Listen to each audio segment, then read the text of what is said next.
Bapak Ibu dan saudara-saudara yang saya kasihi, selamat bertemu kembali di jam doa pada pagi hari ini. Kita akan merenungkan sebagian dari firman Tuhan yang akan saya bawakan dari Mazmur 121 ayat 1 sampai 8, yaitu tentang penjagaan Tuhan. Sebelumnya mari kita akan berdoa, mohon pimpinan Tuhan untuk supaya Tuhan mengisi pikiran kita agar kita boleh mengerti apa kehendak Tuhan melalui firman pada pagi hari ini. Mari kita berdoa. Bapa yang di surga, Bapa yang kami sembah dalam nama Yesus, kami mengucap syukur Tuhan kalau pagi hari ini kami boleh datang kepada Engkau, boleh meninggalkan sebagian dari kegiatan kami untuk boleh duduk diam, boleh merenungkan firman Tuhan yang akan menjadi kekuatan bagi kita semua. Mari Tuhan beri kami hikmat bijaksana-Mu, supaya apa yang kami renungkan pagi hari ini boleh menjadi sumber kekuatan, sumber sukacita kami. Terpujilah Engkau kekal sampai selama-lamanya. Amin. Pada pagi hari ini kami akan belajar dari Mazmur 121. Saya akan bacakan dari ayat 1 sampai 8. Judul perikopnya adalah Tuhan Penjaga Israel, nyanyian ziarah. Aku melayangkan mataku ke gunung-gunung, dari manakah akan datang pertolonganku? Pertolonganku ialah dari Tuhan yang menjadikan langit dan bumi. Ia tak akan membiarkan kakimu goyah, penjagamu tidak akan terlelap. Sesungguhnya tidak terlelap dan tidak tertidur penjaga Israel. Tuhanlah penjagamu, Tuhanlah naunganmu di sebelah tangan kananmu. Matahari tidak menyakiti engkau pada waktu siang, atau bulan pada waktu malam. Tuhan akan menjaga engkau terhadap segala kecelakaan, Ia akan menjaga nyawamu. Ayat yang terakhir, ayat ke-8, Tuhan akan menjaga keluar masukmu dari sekarang sampai selama-lamanya. Inilah firman Tuhan yang kita akan belajar pada pagi hari ini, yaitu tentang penjagaan Tuhan. Jadi Tuhan itu tidak hanya menyelamatkan dan menyembuhkan penyakit yang terjadi di saat-saat tertentu, tetapi Tuhan juga menjaga anak-anaknya sejak awal kehidupan. Raja Daud mengingat penjagaan Tuhan sejak dikejar-kejar oleh Saul, dan juga banyak peristiwa-peristiwa lain yang terjadi dalam kehidupan pribadinya. Sedemikian banyak gejolak, sedemikian banyak kesedihan, sedemikian banyak kekhawatiran dan ketakutan yang dia rasakan. Dan melalui Mazmur 121 ini, dia akan mengatakan sebuah pengakuan bahwa Tuhan adalah penjaga. Penjaga Raja Daud secara pribadi, penjaga kita semua sebagai orang-orang umat pilihan Tuhan. Kenapa Tuhan menjaga kita? Karena kita manusia adalah makhluk yang lemah, makhluk yang mudah khawatir, makhluk yang mudah ketakutan, dan makhluk yang kadang-kadang terpengaruh oleh sesuatu yang ada di lingkungan kita sehari-hari. Baiklah, kita akan mulai dengan pengakuan Raja Daud tentang penjagaan Tuhan. Yang pertama, Tuhan menjaga kita sejak awal kehidupan. Kita lihat di ayat 2 dan ayat 3a. Pertolonganku ialah dari Tuhan yang menjadikan langit dan bumi. Ia tak akan membiarkan kakimu goyah, penjagamu tidak akan terlelap. Jadi ayat ini berkata pertolongannya itu adalah dari Tuhan sendiri yang menciptakan langit dan bumi. Bukan karena pertolongan orang pintar, bukan karena pertolongan dari orang yang kuat ataupun sistem pengamanan yang hebat, tetapi yang menolong itu adalah Allah sendiri yang menciptakan langit dan bumi. Tuhan memulai penjagaannya dengan memegang tangan kita. Dan siapa yang memegang tangan kita adalah tangan Dia sendiri, tangan kanannya. Sehingga langkah kita tidak akan goyah. Ada tertulis di dalam firman Tuhan bahwa roh memang penurut, tetapi daging lemah. Bahkan di Matius 26 ayat 69 sampai 75, Rasul Paulus mengalami hal ini. Ketika Yesus ditangkap di Taman Getsemani, dia menyangkali Yesus sampai 3 kali. Ini adalah efek dari ketakutan, efek dari kekhawatiran, efek dari hal-hal yang menurut dia sangat mempengaruhi pikiran dia, sehingga dia mengaku bahwa dia tidak mengenal Yesus. Sementara dia sendiri adalah murid Yesus yang bersama-sama dengan dia dalam pelayanan selama 3,5 tahun itu. Nah, kemudian yang kedua, penjagaan Tuhan itu terus-menerus dan tidak berkesudahan. Ini menunjukkan bahwa dia adalah pribadi yang setia. Di ayat 3b sampai ayat 4, saya bacakan di sini.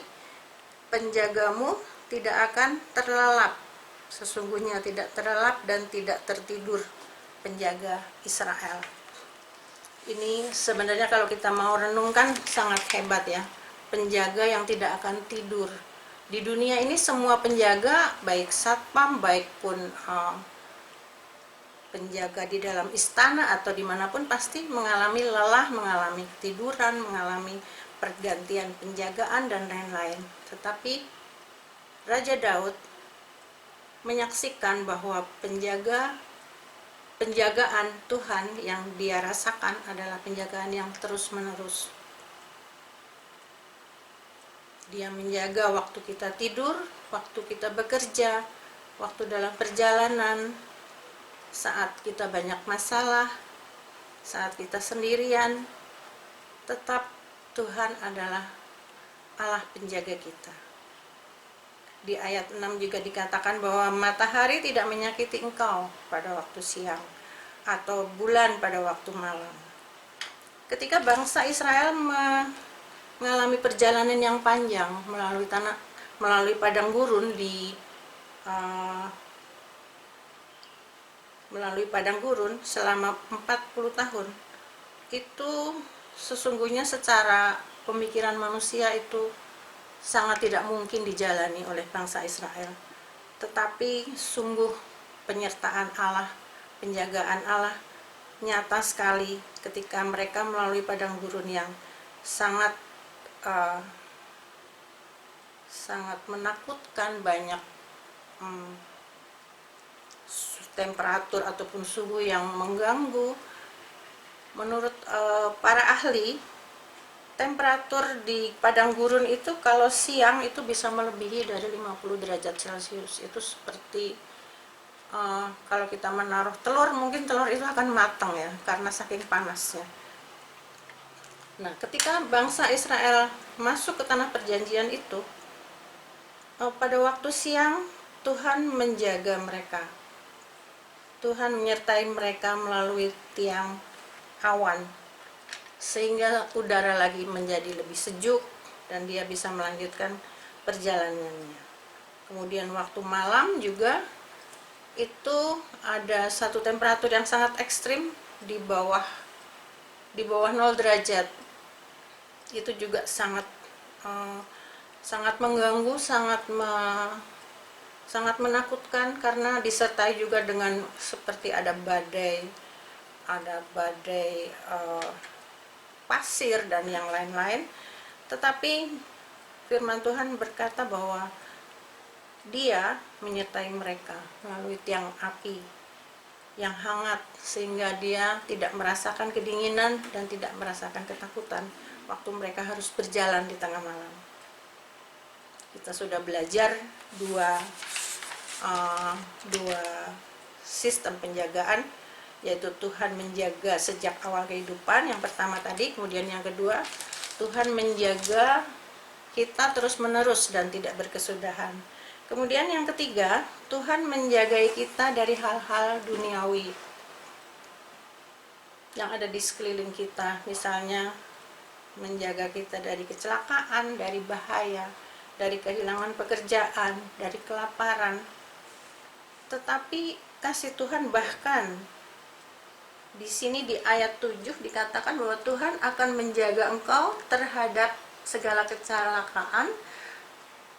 Kemudian ditambah lagi, ia akan menjaga nyawamu. Jadi sesungguhnya kasih Allah itu luar biasa, lengkap, karena dia tidak cuma menjagai kita dari hal-hal bahaya yang berhubungan dengan duniawi, tetapi juga bahkan nyawa kita dia pelihara.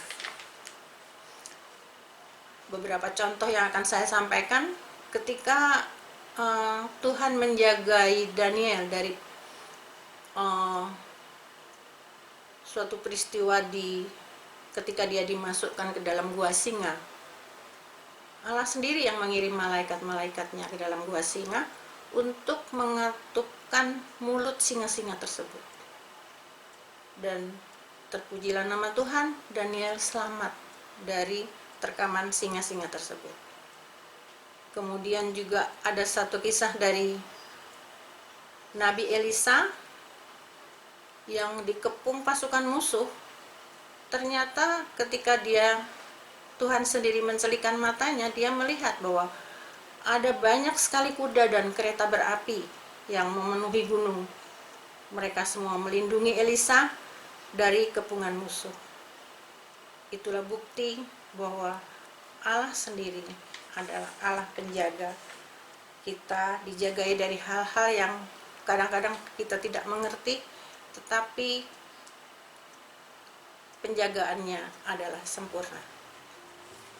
Kemudian yang keempat atau yang terakhir, penjagaan Tuhan dari sekarang sampai selama-lamanya, berarti tidak terbatas. Ayat 8 mengatakan, Tuhan akan menjaga keluar masukmu dari sekarang sampai selama-lamanya.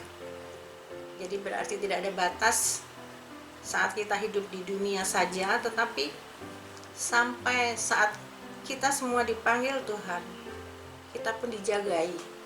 Jangan sampai kita jatuh, jangan sampai kita masuk ke dalam hal-hal yang tidak berkenan di hadapan Tuhan sehingga kita terpisah dari kasih-Nya.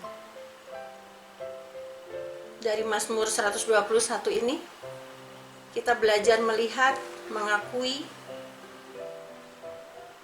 betapa hanya Tuhan Allah pencipta langit dan bumi saja yang sanggup menjaga kita dari mara bahaya dan celaka, niat orang jahat, dan sakit penyakit yang ada di sekeliling kita.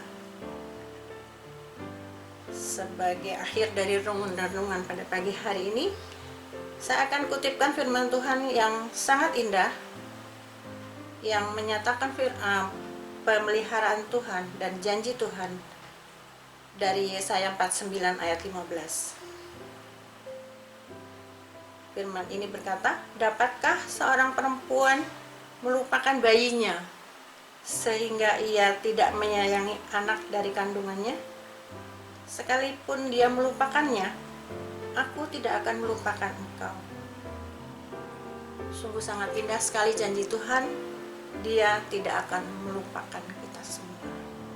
Mari kita menyerahkan seluruh hidup kita ke dalam tangan kanan-Nya yang penuh kuasa dan membawa kemenangan. Apapun persoalan yang kita hadapi, Tuhan tetap membuka tangan-Nya untuk menjaga dan melindungi kita. Mari kita berdoa. Tuhan Yesus, sungguh indah apa yang Kau janjikan, pemeliharaan Engkau terhadap kami semua Tuhan. Ampuni kalau kami semua kadang-kadang ketakutan, kadang-kadang ragu, kadang-kadang tidak percaya kepada pemeliharaan Engkau.